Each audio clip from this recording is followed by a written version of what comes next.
front blade cylinders are protected by grouts. The tires feature dense, deep treads that deliver excellent grip.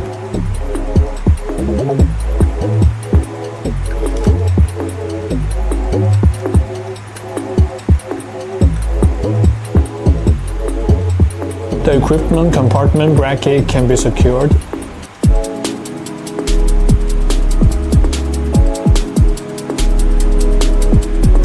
On the left is a servo valve bank, and on the right is the hydraulic oil tank.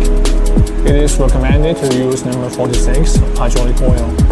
The oil level gauge shows the oil volume.